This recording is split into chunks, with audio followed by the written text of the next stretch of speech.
Hi everyone, welcome back again to Bernard P. Gabaon TV, and thank you very much for tuning in with this channel. But don't forget to subscribe and hit the notification bell so that in all my new videos you will be notified, and likes and share to your neighbors. Tonight, I am very happy to share to each and every one of you a vlog which is indirect to my niche, but I do believe that if you care to yourselves, if you can handle your health, you can save a lot of money because you can control your hospitalization, how many times you go back to the doctors. For today's vlog, I want to share the things that I've experienced, that today I am feel better, I feel younger and healthier because of these things, the new things that I have been researched and I've been watching also from the internet, and I tried to myself and it affects. So listen to this, watch this mula umpisa hanggang wakas para maranasan mo ang aking napakagandang nararanasan, kabayan. Kaya ito na, umpisahan na natin. Alam niyo ba na ako ay mayroon ding mataas na kolesterol at nagme-maintenance din ako ng high blood. Dati-dati ay lagi akong nahihilo sa umaga, ganon din sa hapon, sa kadahilanan hindi ko alam kasi nag-BP naman ako, normal naman yung BP ko, at lagi akong nahihilo sa mga panahon na yun na binanggit ko, lalong-lalo na sa umaga pag papasok pa lang, lalong-lalo pagkatapos kong kumain ay lagi akong nahihilo. But thanks God at thanks sa pagre-research ko at na-discover ko, aside from my maintenance, kasi nagme-maintenance ako ng amlodipine 5 mg, 6 years na akong nagme-maintenance, magsi 7 years na next month. 7 years na akong nagme-maintenance ng amlodipine 5 mg, the high blood ko. So ito po yung ginagamit ko. Pero dati-dati, nung ito pa lang ang aking ginagamit, at wala pa akong mga supplements, kahit normal yung BP ko, parang feeling ko nahihilo pa rin ako, nandun pa rin yung dizziness ko. At ang combination ng iniinom ko ay meron din po akong ito na yung na-discover ko po. Ito yung fish oil. Yung fish oil po kasi na nagbigay sa akin ng more concentration sa aking trabaho. At nagbigay sa akin ng napakagandang pakiramdam, napakagandang focus sa aking buhay, ay nung nag-take po ako ng fish oil. Ito yung Aquamarine Omega 3 plus food liver plus oil 2 and high potency with EPA, DHA and vitamin D3. In short, ito po, pag tinake na po natin itong vitamins na ito, mayroon na tayong vitamins sa ating ligaments. Ayan, mayroon na rin po tayong vitamins sa ating buto. At mayroon na rin po tayong vitamins sa ating ugat. Ayan. Kaya ito po, napakaganda po na pag-combine po natin. At yung amlodipine 5 mg at saka itong omega 3 na ito. With the EPA and DHA and vitamin D3. Subukan nyo lang po ito na itry at napakaganda po ito. However, meron pa rin karagdagan po ito. Ang karagdagan po nito ay kailangan i-combine po natin ng fruits and orange. But before we are going to continue this vlog, disclaimer lang po, I am not a nurse, I am not a doctor, I am a safety officer and first aider, but through with my research, dahil lagi po akong nagtatanong sa aking sarili kung ang mga BP ko ay normal at bumababa naman po ang aking cholesterol, bad cholesterol, okay naman, bakit nahihilo pa rin ako? So, disclaimer lang po, hindi po ako doktor, pero ito kasi yung na-discover ko po. At ang kino-combine ko po dito sa umaga po, pag nag-take po ako ng aking fish oil, kino-combine ko po ng orange. Kasi ang orange ay okay naman po ito, mayroon siyang vitamin C and pectin. Ito po ay napakaganda pong i-combine ang orange. I-try nyo po dahil kapag maganda po ang iyong pakiramdam, hindi po kayo pabalik-balik sa doktor, nakakapag-save po tayo ng pera. Kasi ang health is wealth na sinasabi nila. Kasi kapag hindi mo po inalagaan ang iyong sarili at pabalik-balik ka sa doktor, ay lumalaki po yung gastos natin sa ating health. Kaya nga po kapag tumatanda ang isang tao, ay mas lalong dumodoble ang kanyang expenses dahil kailangan niyang i-regain ang kanyang health. Yan po ang katotohanan ng buhay natin. Lives begin at 40 na sinasabi nila, pero tayong nasa middle age, na nasa 50 years old, totoo po yan na talagang lumalaki yung ating expenses. Lumalaki po yung ating expenses sa pagdating ng ating edad na yan. Kailangan nating i-regain ang ating health. At hindi lang yan, ito kasi mga na-research ko na rin na nagbigay po ng napakagandang pakiramdam sa akin dahil dati-dati kasi talagang matamlay ako. Minsan anxiety dumarating sa akin kasi tinatanong ko sa aking sarili, bakit pa ako nahihilo, bakit pa ganito yung nararamdaman ko, para kung may vertigo, ang BP ko okay naman. Ang cholesterol ko medyo high pero okay pa naman, sabi ng doktor, dahil 205 lang naman, hindi naman ako binibigyan ng medisina para pambababa ng bad cholesterol. Ang sabi na lang niya ay mag-ingat. Na-advise din po ako ng Dr. Mendoza. Dr. Mendoza, shout out po sa inyo pala sa Gold Asian Hospital. Shout out po kay Dr. Mendoza. Kinocombine ko po yung apple.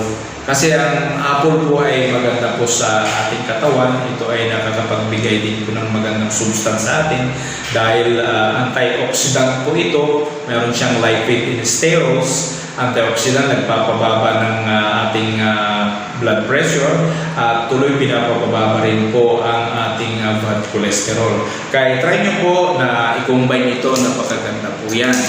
At lagi po natin tatandaan na health is wealth. Kaya yan po ang ginagamit kong parang merienda. Kasi pag nagmerienda po ako, meron po akong time frame. Kapag kumain po ako ng breakfast ko, kasi usually sa aking trabaho, 6:45 po sa umaga, kumakain po ako ng breakfast ko. At iniinom ko na po itong fish oil ko. Ito, kinocombine ko na rin po yung aking prutas. Ayan po na isa. Ang kinocombine ko po yun ay sa umaga, lagi ko pong almusal. Ito, lagi pong binabanggit po ng ating mahal na doktor, si Dr. Ong. Pinakamabisang prutas sa buong planeta, ito ay ang saging. Ayan po, yan po ang sinasabay ko sa umaga. Subukan niyo po at matry niyo ang aking sinasabi. Napakaganda po ang iyong pakiramdam. Talagang authentic po ang aking sinasabi. Hindi man po ako doktor o wala man po akong paramedical courses, pero ito ay nasubukan ko na po sa aking sarili. At tinatamasa ko po yung good health, feel better, and feel younger, and live longer. Yan po ang aking nararamdaman sa ngayon. Kaya, subukan nyo lang po ito, napakaganda po ito. At pagdating po naman ng 10 o'clock, lagi po akong nagme-merienda niya. Sa 10 o'clock ng umaga at saka 3 o'clock, anong sinasabi ng mga ibang doktor? Para umabang yung buhay, ang sinasabi nila ay kumain ka ng nuts. Ayan, totoo po yun. Related po ulit sa ating ekonomiya ito, sa ating pagtitipid. Instead na bumili ka ng chocolate, instead na bumili ka ng soft drinks, mahal na yun. Plus meron ka pang tinapay, meron ka pang biskuit, medyo marami na pa mabusog ka. Ay ako, gumagamit na po ako ng almond. Napakabisa po ito. talagang totoo po ito pag kumain po kayo ng almond kasi ito ay nakakatulong po sa ating mula sa capillaries, veins and arteries po natin. Nagkakaroon po siya ng elasticity. Ito ay vitamin E rin po ito. Maganda rin po sa ating liver at sa ating skin. Kaya gamitin nyo po ito at i-adapt nyo lang po kung sakaling ma-research nyo po o kung direct naman na naniniwala po kayo sa akin ay hindi naman po sayang ang panonood yun ng vlog na ito dahil sulit naman po dahil ako na po yung testimonya at tested na rin po itong mga ginagamit ko at gusto ko nga lang i-share din kasi masaya ako dahil parang bumalik po ako sa aking kabataan kaya natutuwa akong mag-share nito kasi bukod sa nakakatipid na tayo, nagiging healthy pa tayo at masaya pa tayo. At meron pa akong isang vitamins na ginagamit. Ito ay ginagamit ko lamang po ito kapag ako ay puyat. Kapag puyat po ako, loaded po ako ng nireview, di kaya binasa kasi minsan sa aming profession ay kinakailangan din naman magbasa at minsan kapag na-late ka rin matulog dahil marami kang iniisip sa umaga hindi maiwasang mahinang katawan pag puyat ka pero iniinom ko lamang ito sa tanghali naman. Siguro ito sa isang linggo, 2 beses sa isang linggo lang ako umiinom ng aking Centrum Silver Zinc. Ito, kompleto po ito. Ginagamit ko po ito. Consult your doctor kung ina-advise po kayo na uminom nito, okay po. Mas maganda pa rin po tayo na magtanong sa doktor kahit na multivitamins ito, synthetic ito dahil hindi naman po ito food supplements na kagaya ng mga natural food supplements ay mag-consult po kayo sa doktor. Ako kasi na-research ko din po ito kay Dr. Ong kaya ginamit ko na rin po. Napakaganda po.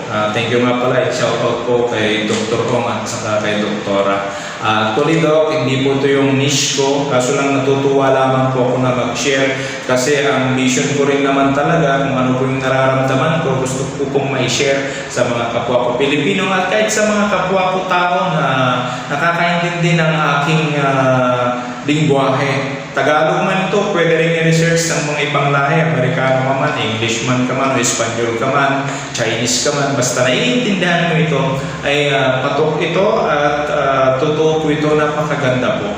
So, ayan po aking mga ginagamit. Ulitin po natin po, ang ginagamit ko po na nakapagbigay po sa akin talaga ng napakagandang pakiramdam, nakakapag-focus na po ako ngayon. Nakakatulog na po ako ng maayos ngayon. Unahin natin yung omega-3 marine. Ayan, omega-3, aqua marine omega-3 and cod liver with oil. High potency with EPA, DHA, and vitamin D3. Ayan po. At itong reseta po sa akin ng doktor, yung amlodipine 5 mg. And shout out nga pala kay Dr. Nablo sa Candon, Ilocos Sur. Siya po yung aking doktora. At siya po ang nagreseta sa akin ito since 2014. Ayan, 2014 pa ako nag-maintenance po na umpisa. At gumagamit din nga po ako ng itong Centrum Silver kung lagi po ako napupuyat. Kaya yan po, ang mga combination po, may mga gulay, hindi na po ako nakapagdala ng gulay kasi ang company namin laging may salad. May salad po kami sa tanghali at sa kagabi. Kaya napakaganda pong combination din po yan. At ito na, yung saging, ayan, na kinocombine ko, ginagawa ko pong merienda, apple, at saka orange, and the least but not the least ay yung kung anong nuts meron kayo. Pero nagkataon na ginagamit ko talaga almond at ito ay binababad ko sa tubig, sa mineral water na bottle. Ito yung nilalagay ko sa loob at hinahaluan ko siya ng water. So, yan ang gusto kong i-share. Kaya masaya-masaya po ako sa inyong lahat. And at the same time, I do believe na connected pa rin naman sa aking niche ito dahil sinasabi ko nga sa inyo kung nakontrol mo, napaganda mo po ang iyong health ay ang iyong ekonomiya naman, nakakapag-save ka naman po. So yan lamang po ang gusto kong i-share. Sana sa lahat ng nanonood ng vlog na ito, sana po ay bago nyo umpisahan ay magtanong kayo sa inyong doktor, o kung gusto nyo namang i-try nyo po as soon as possible na po, para maramdaman nyo rin po naman yung masayang pakiramdam ko. Kasi yung mga previous years talaga, ako po talaga ay parang laging nahihilo, hindi alam, parang may vertigo. Pero nung ginamit ko na yan, way back to normal na, sa umaga naman na nakikipag-unahan na ako sa paglakad, pagtakbo-takbo sa aming trabaho, papasok at palabas. Ginagawa ko pong exercise yung pagpasok namin sa gate dahil binibilisan ko pong maglakad at minsan tumatakbo-takbo ng paunti-unti. Kaya yan lang ang gusto kong i-share. Bago po ako mag-end up, sana don't forget to subscribe with this channel, Bernard T. Gabaon TV, and hit the notification bell para sa lahat ng aking mga bagong upload ay magkakaroon po kayo ng notification. At i-likes mo na rin at i-share mo sa iyong mga kakilala. Ako po si Mr. Bernard T. Gabaon, ang nagsasabi sa inyong go negosyo, practical tips ang kailangan mo para ikaw ay yumaman. Hatid po ito ni Kabayang Bernard T. Gabaon, ang nagsasabi sa inyong God bless you po.